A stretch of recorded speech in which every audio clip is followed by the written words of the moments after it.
Eye of the Beholder is Season 2, Episode 6 of The Twilight Zone. This is one of the most critically acclaimed episodes of the entire show, along with Nightmare at 20,000 Feet. While the episode has an amazing ending, reducing the episode to its iconic twist also reduces what made it endure for over 60 years. Beneath the makeup, the shadows, and the suspense, Rod Serling created a story about social pressure, identity, and the fear of being rejected for simply looking different. What makes the episode so unsettling isn't the reveal itself, but the realization that the world surrounding the main character feels disturbingly believable. In many ways, Eye of the Beholder represents everything that made The Twilight Zone timeless. It uses science fiction and horror not for spectacle, but as a mirror, a way of exposing the anxieties, prejudices, and contradictions hidden underneath ordinary society. And while television has changed dramatically since 1960, the fear at the center of the episode hasn't disappeared.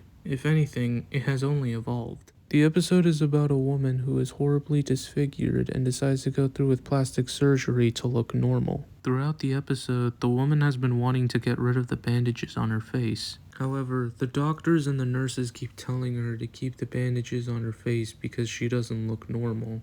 And throughout the episode, she keeps talking about how she wants to look normal to blend into society. But the doctor keeps telling her that there's a designated place for individuals like her. Throughout the episode, the woman has been pleading with the doctors and the nurses to release her from the hospital and fully integrate her back into society.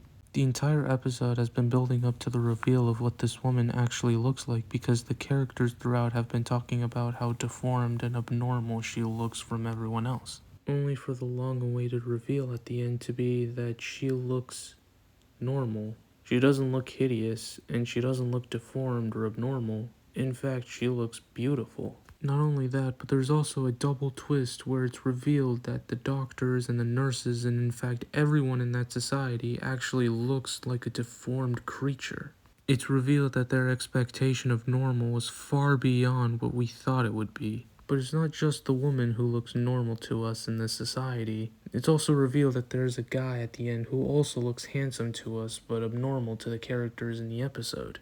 And then these two characters walk hand in hand, trying to reintegrate themselves into a society that has a twisted expectation of what normal looks like. The horror underneath the entire episode does not come from the creature designs or from any music cues or jump scares, more so it comes from human nature itself. All of this to serve not only social commentary on beauty standards and beauty expectations, but also what's considered socially acceptable, which I will expand on later.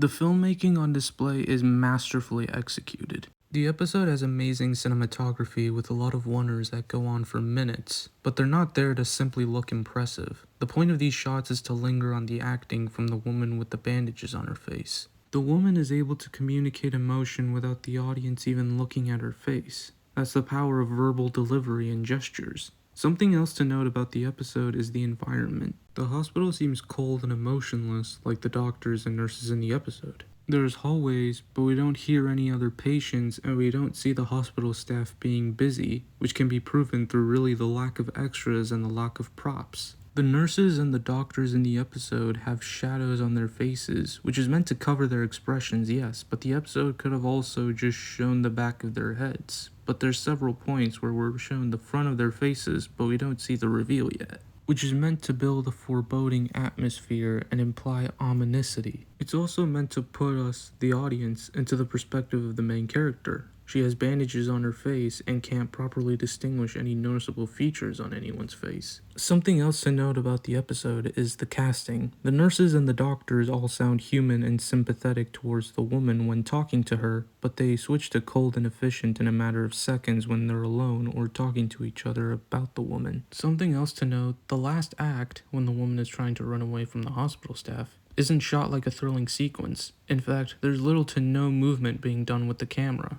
It's there to complement the cold and bureaucratic way of thinking these hospital staff have to make the woman look their definition of normal. And the cold and minimal camera movement juxtaposes the human reaction that the woman has towards a world with a twisted view of normal. One final piece of insight about the ending: the editing complements the episode superbly. The fact that it keeps switching from shots of a bureaucratic figure preaching conformity to shots of a woman running away from hospital staff who are trying to make her their definition of normal is brilliant. Is meant to emphasize how the woman is almost viewed as insane for not wanting to fit into their definition of normal, and also meant to show how the woman trying to fit into a society with a twisted view of what's normal also led to her having a psychological breakdown for not being viewed as normal. All in all, the filmmaking is doing a lot of the heavy lifting for the episode despite its subtlety. It's not trying to be flashy and stylistic, it's there to complement the story and character drama, while also not being flat and clearly serving a bigger purpose than just to do its job.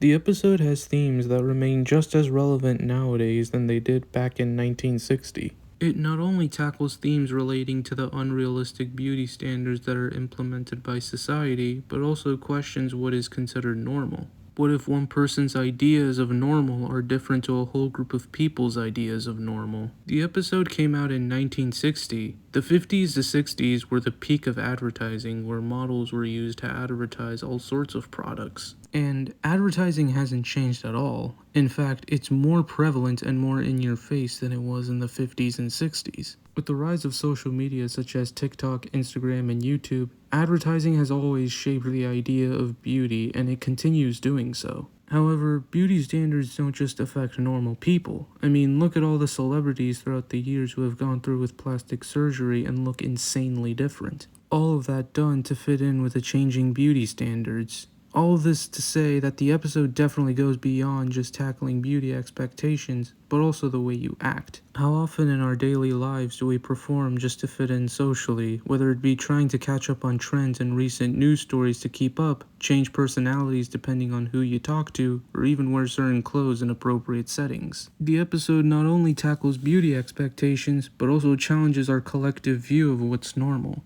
It criticizes performance and etiquette by having Miss Tyler, the main character, be the only one who reacts emotionally and feels expressive and human, while the doctors and nurses, yes, they comfort the main character, but they also feel colder, more procedural, less emotional, and like they're performing rather than feeling human. However, that's not to say the hospital staff are devoid of morals or always acting through a disconnected lens. In fact, by the end of the episode, the doctor tells Miss Tyler that she gets to live with her own people, and then the episode reveals a man who, like Miss Tyler, is attractive through our eyes, but not through the eyes of society in the episode. Which really hammers home the main message of the episode, which is implied through the title, that beauty is truly in the eye of the beholder, because through our perspective, Miss Tyler and the man at the end of the episode both look incredibly attractive, but not through the perspective of the hospital staff or the bureaucratic figure on TV. Anyway, the last thing I wanted to mention was that the distorted and terrifying faces revealed by the end of the episode are supposed to represent the distorted expectations that are implemented by society. Alright, now on to the conclusion. In conclusion, Eye the Beholder remains as one of the most important Twilight Zone episodes, not only because the themes remain just as relevant, not only because, like many Twilight Zone episodes, the horror isn't in jump scares or the makeup and effects, but through human nature, and not only because it has phenomenal filmmaking and acting, but because it's able to do all of those things and be executed to perfection. It's not only one of the greatest Twilight Zone episodes ever made, but one of the greatest episodes in TV history and truly stands the test of time.